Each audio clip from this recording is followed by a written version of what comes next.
J'ai changé le troisième flipper ici pour mettre le jaune que j'aime tant. On le voit-tu bien? Oui, on le voit pas pire. Alors ça fit. Là, je veux faire le quatrième flipper qui est celui du mini Playfield, qui est blanc, et je veux mettre le jaune. Puis là, dans un moment d'égarement total, quand j'ai acheté mon jaune, j'ai oublié que ça me prenait un shaft d'à peu près 4 pouces pour passer à travers les deux Playfield. Et ce que j'ai, c'est vraiment une longueur régulière de flipper. Ben, qu'à cela ne tienne, je suis peut-être trop craqué, mais je vais le peinturer, je vais le sabler un petit peu, juste pour être sûr que ça poigne bien. Puis ma petite canette ici, peinture après 2 en 1. Après 2-3 couches, ça devrait donner un beau jaune flamboyant.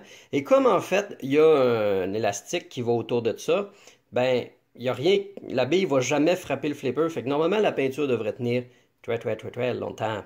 Alors voilà, ça fait que je fais ma petite pièce custom parce que je les veux jaunes. Ma Swords of Fury fait vraiment pas exception à la règle.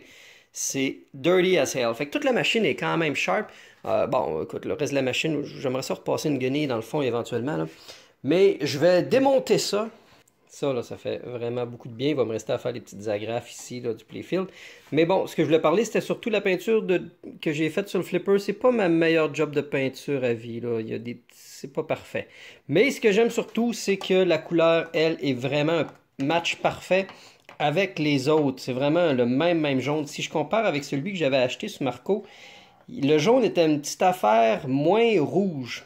C'est drôle à dire, là, mais il était un petit peu plus pâlette. Alors, j'aime vraiment ça parce que là, j'ai vraiment un flipper qui est en parfaite harmonie avec toutes les autres. Ça fait que j'assemble ça, puis on va sûrement jouer une petite game. En fait, je viens juste de recevoir ça par la poste. What's in the box? Ah, what's in the graphing?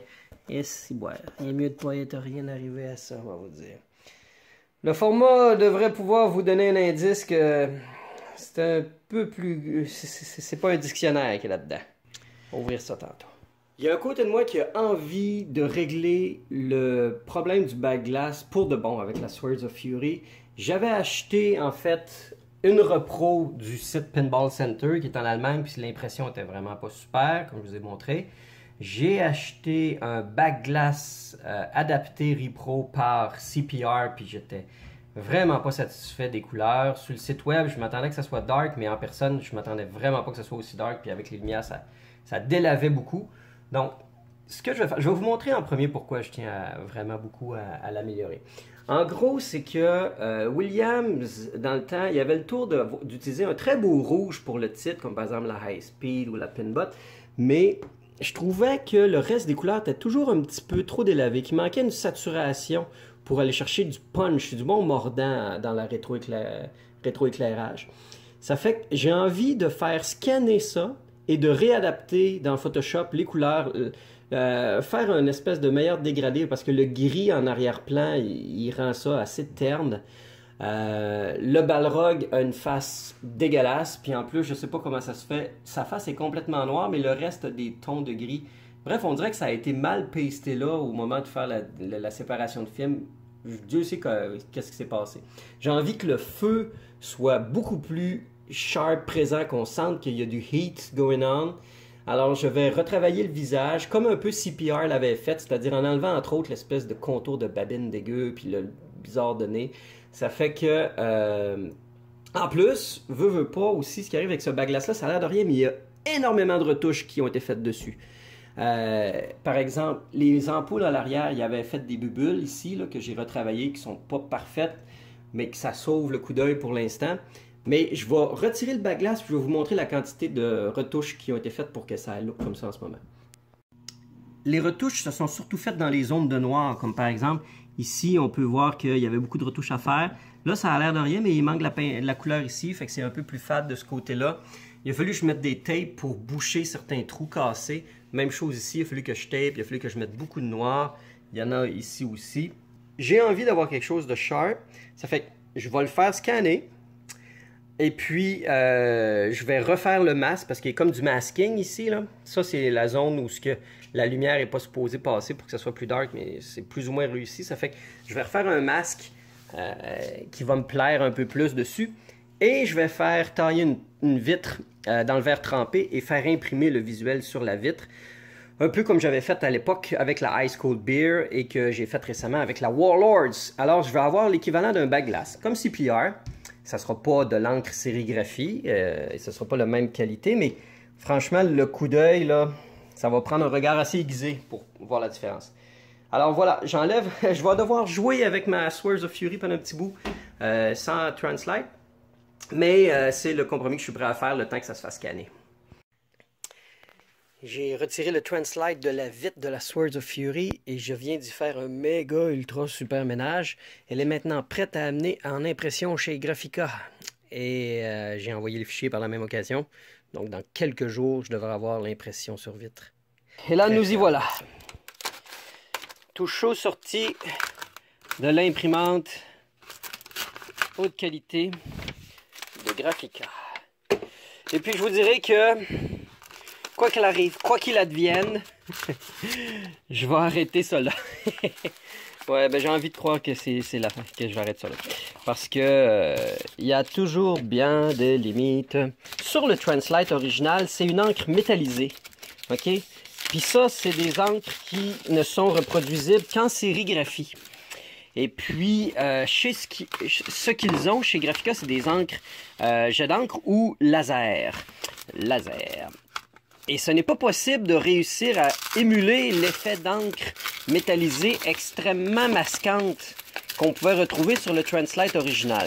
Ce qui explique pourquoi justement celui de Pinball Center ne l'avait pas non plus, mais qu'il l'avait dans celui de CPR parce qu'ils font des impressions sérigraphie.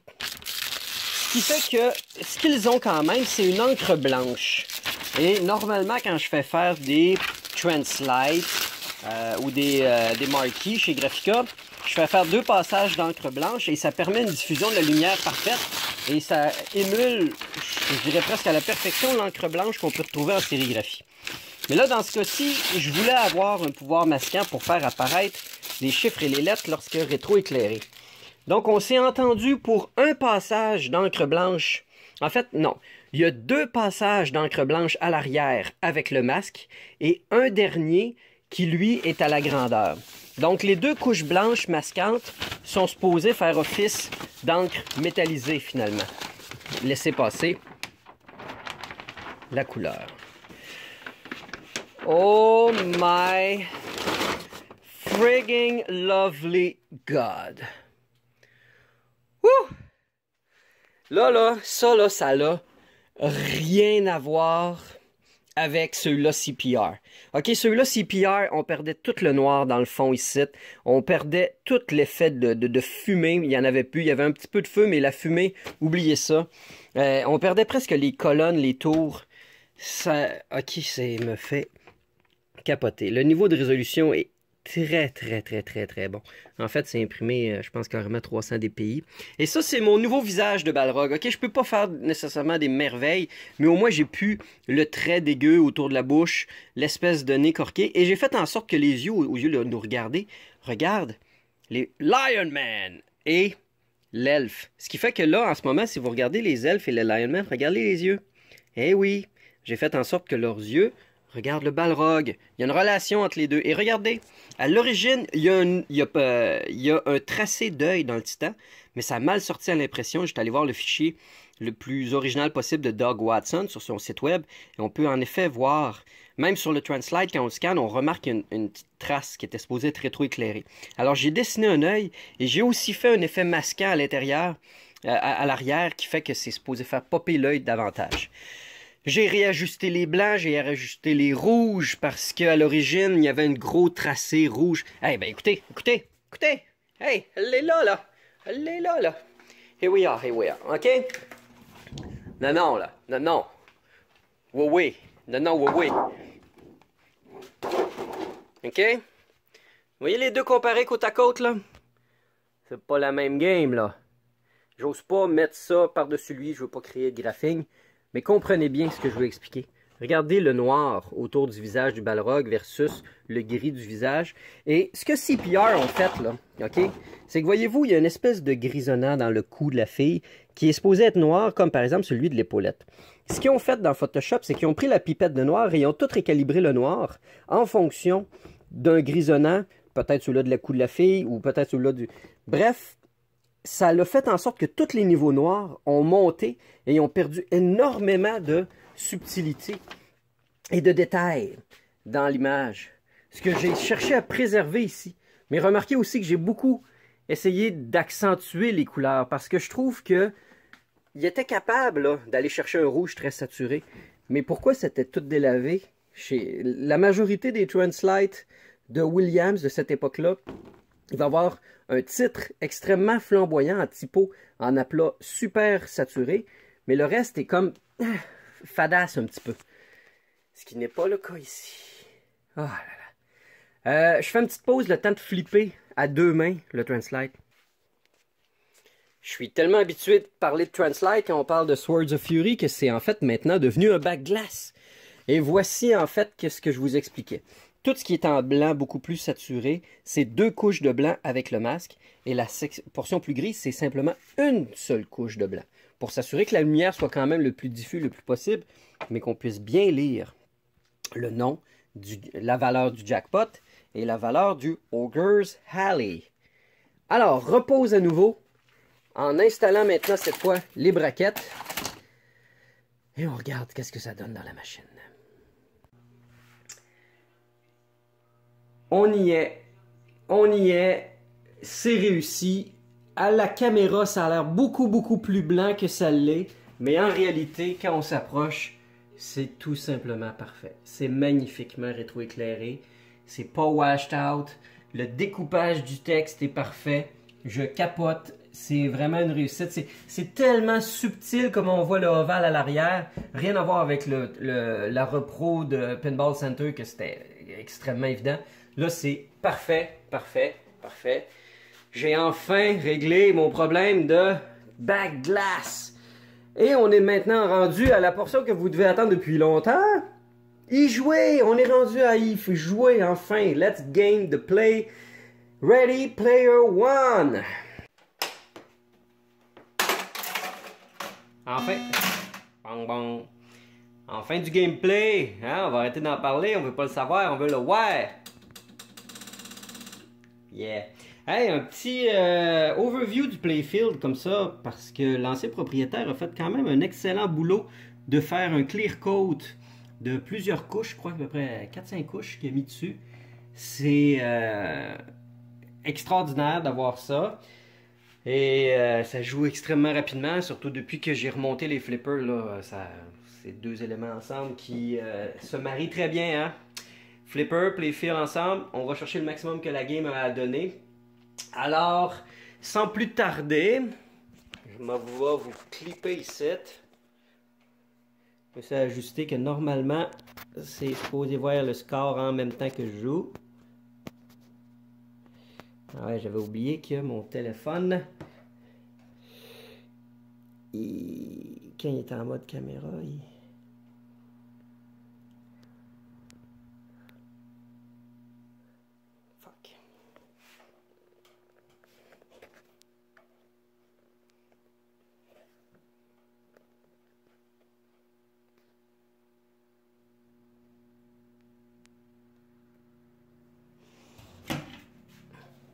Aussi rapidement, je voulais montrer qu'est-ce que ça faisait la petite bande de mousse que j'ai mis sur la lockdown bar. Je l'avais pas montré au moment où je l'avais terminé. Alors voici une belle petite mousse. Je vais la mettre ici, même s'il n'y a pas de vitre en ce moment. C'est le fun d'avoir la lockdown bar pour laquelle s'appuyer les mains. Ça va claquer un peu plus fort que d'habitude car c'est surprenant à quel point une vitre isole énormément beaucoup le son. Right on!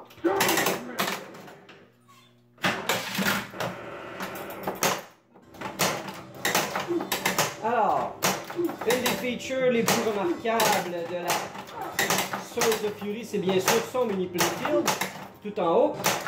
Et, zut ta flûte! L'objectif du mini playfield, c'est de faire tomber toutes les targets qui clignotent pour augmenter ses valeurs de bonus. On peut y retourner en haut, soit par la rampe ici à droite, ou par en haut ici, quand la petite lumière en haut est allumée, le diverter va envoyer la bille dans le mini playfield. Comme ça. Ok, on essaie de shooter la petite target en haut. Yes! Ok, là j'ai eu un magic, ce qui a fait augmenter ma magic target value, puis normalement ça fait monter aussi mon bonus multiplicateur. Here we go again. Là, la feature qui est assez flippante avec les targets, c'est quand on les a fait tomber une première fois, elle remonte automatiquement, mais dès la deuxième fois, il y a un délai de quelques secondes. Et ce délai-là augmente à chaque fois qu'on les fait tomber. Le délai augmente pour atteindre, à un moment donné, je pense, un délai de, je pense, 32 secondes. C'est énorme. Ok. Cette game-là, ce qui est particulier aussi, il y a comme deux horseshoe lanes. Il y a un horseshoe lane ici, et il y en a un autre juste là. Qui veut dire que, aussitôt qu'on envoie la bille, elle revient sur nous. Mais là, ce que je veux, c'est envoyer la balle à gauche ici. Parce qu'à chaque fois que j'envoie une balle à gauche ici, j'en verrouille une pour éventuellement atteindre le multiballe. Après 3 locks, c'est le multiballe qui va faire.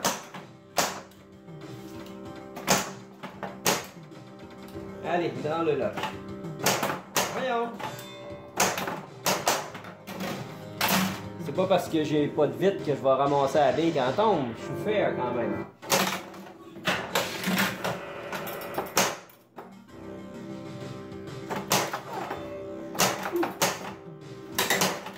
Vous voyez comment ils prennent plus de temps à remonter?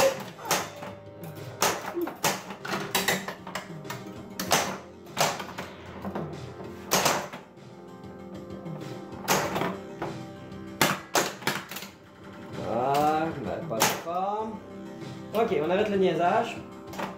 Ah non. Ah, là j'ai fait tout le Avenger. Alors quand je fais tout le Avenger, j'ai un Avenger bonus. Ça c'est cool ce shot là, cette espèce de combo là. Ah, non là écoute, je suis choqué. Bon, ok, premier lock. J'aime me contredire. Parce que là, je veux vous montrer le petit balle. Parce ce qui est extraordinaire avec cette machine-là, c'est aussi la trame sonore. À chaque fois qu'on verrouille une bille, il y a une instrumentalisation de plus qui se rajoute sur la musique. Comme là, par exemple, on a un clavier de plus qui s'est rajouté. Et puis, la musique du multiball est tout simplement extraordinaire. Je dirais absolument sans retenue que c'est le meilleur. Yeah!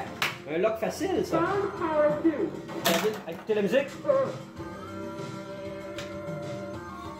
Voilà.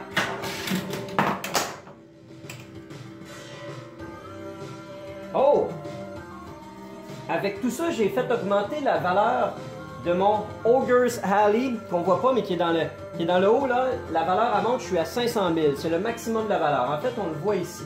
À chaque fois qu'on prend une rampe, où est-ce que c'est le Advance qui est allumé, ça augmente la valeur, jusqu'à temps qu'on se rende à 500 000. Ce qu'il faut maintenant, c'est que je prenne la rampe avec la lumière verte allumée pour avoir le collect. On veut ramasser 500 000 points.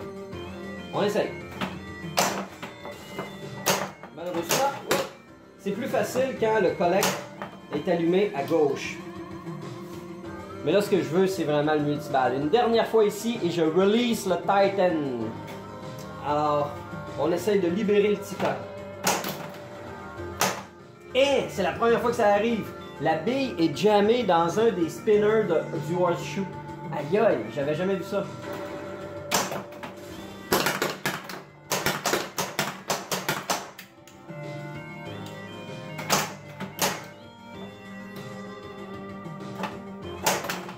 Ah là là!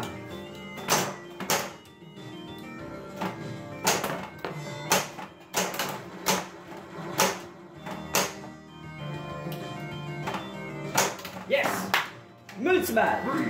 Pendant le multiball, je dois envoyer la bille, une des billes dans le mini playfield en haut et frapper la target qui est allumée pour ramasser le jackpot. Fuck.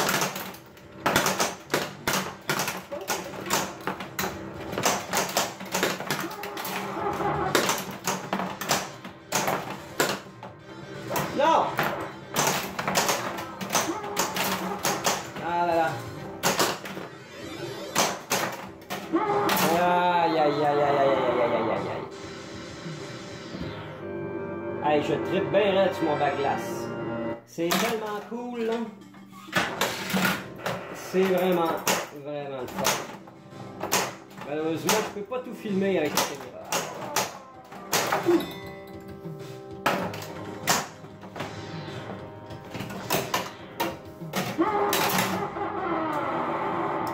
Eh bien, ça s'arrête là pour la partie.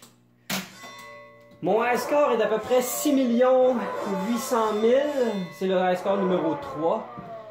L'ancien propriétaire a encore ses high scores et je cherche à les battre avant. Je sais que j'ai un Python high score reset, mais j'ai envie d'avoir un objectif.